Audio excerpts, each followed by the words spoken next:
투자를 하다 보면 누구나 이런 근본적인 질문에 부딪히게 되죠. 기업의 재무제표에 빽빽하게 적힌 그 많은 숫자들 중에 도대체 뭘 믿어야 할까? 바로 이 질문에 어떻게 답하느냐에 따라 투자의 성패가 갈리기 시작합니다. 그래서 오늘의 핵심 질문입니다. 장부에 딱 찍혀 나오는 순이익이냐, 아니면 진짜 회사 금고에 차곡차곡 쌓이는 현금 흐름이냐, 과연 둘 중에 뭐가 기업의 진짜 실력을 보여주는 걸까요? 그래서 이걸 제대로 이해하기 위해서 오늘은 이런 순서로 한번 얘기를 풀어가 볼게요. 먼저 이익과 현금 흐름에 각각 어떤 함정이 있는지 살펴보고 워런 버핏의 해법인 주주이익이 뭔지 알아볼 겁니다. 그리고 실제 사례를 통해서 이게 우리 투자자들에게 어떤 의미가 있는지까지 깊이 파고들어 보죠. 자, 그럼 첫 번째 이야기부터 시작해 볼까요? 바로 지표들의 충돌입니다. 이게 그냥 회계사들끼리 하는 딱딱한 얘기가 절대 아니에요. 어떤 숫자를 믿고 의지하느냐에 따라 여러분의 투자 계좌의 운명이 달라질 수 있거든요. 여러분도 재무제표 딱 펼쳐보면 어떠세요? 순이익은 보기에 간단하고 명확하죠. 반면에 현금 흐름은 뭔가 더 현실적인 것 같긴 한데 좀 복잡하고요. 머리가 아파오죠. 그런데 워런 버핏은 여기서 한 걸음 더 나아가서 이 둘 다 우리를 아주 위험한 착각에 빠뜨릴 수 있다고 강력하게 경고합니다. 좋아요. 그럼 먼저 가장 많은 사람들이 보는 그 숫자, 바로 순이익부터 한번 파헤쳐 보겠습니다. 도대체 이 숫자가 어떻게 우리한테 거짓말을 할 수 있다는 걸까요? 워런 버핏이 직접 한 말을 한번 들어보시죠. 보고된 이익은 버크셔의 경제적 진전을 측정하는데 아주 부적절한 척도다. 이건 대놓고 믿지 말라고 하는 수준이죠. 그가 말하는 건 일반적으로 인정된 회계 원칙, 즉 GAAP에 따라 나온 이익만 봐서는 회사의 진짜 경제적 실력을 절대로 알 수 없다는 겁니다. 아니, 회계가 어떻게 현실을 가린다는 걸까요? 몇 가지 예가 있는데요. 예를 들면 영업권 상각 같은 거요.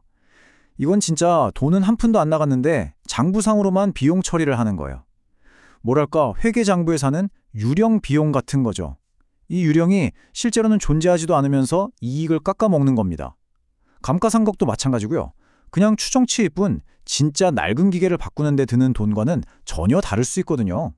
이 표를 보시면 이게 확 와닿으실 겁니다. 자, 어떤 회사가 있어요. 인수되기 전에도 영업이익 100억 원을 버는 아주 훌륭한 회사였죠. 근데 다른 회사에 인수됐어요. 사업은 똑같이 잘 돼요. 영업이익도 여전히 100억 원입니다. 그런데 세상에 단지 주인이 바뀌었다는 그 이유 하나만으로 영업권 상각이라는 회계상의 비용 20억 원이 갑자기 툭 튀어나옵니다. 그래서 장부에 찍히는 순이익은 80억 원으로 뚝 떨어져요. 회사의 본질은 단 하나도 변하지 않았는데 말이죠.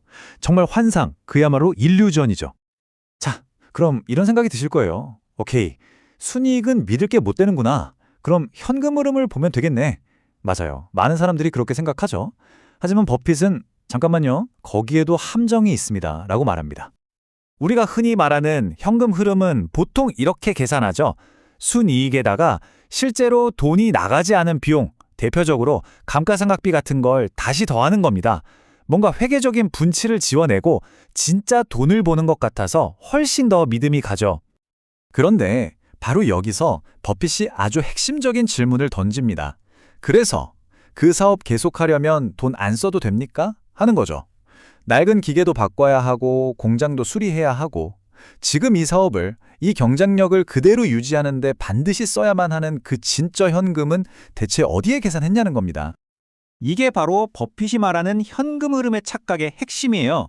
대부분의 기업, 버핏은 미국 기업의 95%라고까지 말하는데요. 이런 기업들한테 감가상각비는 그냥 회계상의 숫자가 아니라 미래에 반드시 현금으로 나갈 돈을 예고하는 것과 같다는 겁니다. 왜냐하면 영원히 돌아가는 기계는 없으니까요. 이 유지 비용을 쏙 빼놓고 현금 흐름이 많다고 좋아하는 건 정말 위험한 착각이라는 거죠. 자, 지금까지 순이익의 함정 그리고 현금 흐름의 착각까지 봤습니다. 그럼 도대체 뭘 봐야 하냐? 바로 이 지점에서 버핏이 자기만의 비장의 무기를 꺼내듭니다. 그게 바로 궁극의 지표, 주주이익, 영어로는 Owner Earnings입니다.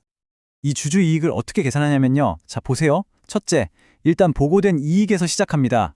둘째, 여기에 감가상각비처럼 실제 돈이 나가지 않은 비용들을 다시 더해줘요. 여기까지는 일반적인 현금 흐름 계산이랑 비슷하죠. 그런데 가장 중요한 세 번째 단계가 남아 있습니다.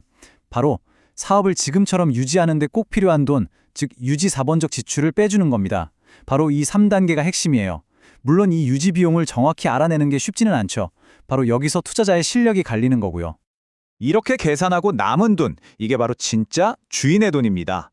회사를 굴리는 데 필요한 돈 다 쓰고 나서 진짜 주인인 투자자가 배당으로 가져가던 아니면 더 큰 성장을 위해 재투자를 하든 마음대로 쓸 수 있는 순수한 현금, 바로 그게 주주이익인 거죠. 자, 이론은 알겠는데 그래서 이게 실제로는 어떻게 적용될까요? 버핏의 투자 인생에서 가장 유명한 두 기업 이야기를 통해 이 주주이익이라는 개념이 얼마나 강력한지 한번 직접 느껴보시죠. 한쪽에는 버핏이 젊은 시절에 운영했던 섬유 공장이 있습니다. 이건 밑 빠진 독에 물 붓기였어요. 계속해서 낡은 기계를 새 걸로 바꾸느라 버는 돈을 그대로 다시 쏟아 부어야 했죠. 주주이익은 당연히 마이너스, 적자였습니다. 그런데 다른 한쪽에는 시즈 캔디가 있습니다. 이건 완전 현금 인출기였어요. 워낙 브랜드가 강력하니까 큰 돈 들여서 공장을 짓지 않아도 사람들이 계속 사 먹는 거예요. 이익은 계속 늘어나고 주주이익은 마르지 않는 샘처럼 퐁퐁 솟아났습니다. 어떤 사업에 투자해야 할지는 너무 명확하지 않나요? 자, 이제 마지막 단계입니다. 이 주주이익이라는 개념을 넘어서 이게 어떤 투자 철학으로 이어지는지 한번 정리해 보겠습니다. 버핏의 영원한 파트너 찰리 먼거가 이런 말을 했죠. 가장 중요한 건 주식을 그냥 종이 쪼가리가 아니라 사업의 소유권으로 보는 것이다. 바로 이겁니다. 주주 이익을 계산하는 행위 자체가 바로 주식 시세판 뒤에 있는 진짜 사업을 들여다보는 훈련인 거예요.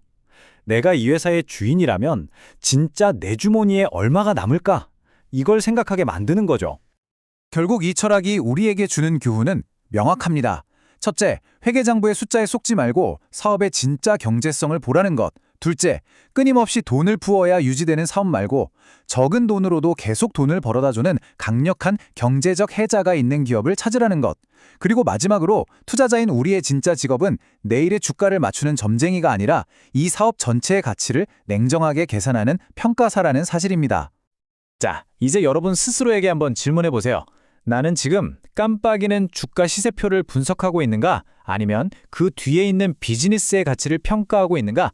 이 질문에 대한 여러분의 답이 앞으로의 투자 여정을 완전히 바꿔놓을지도 모릅니다.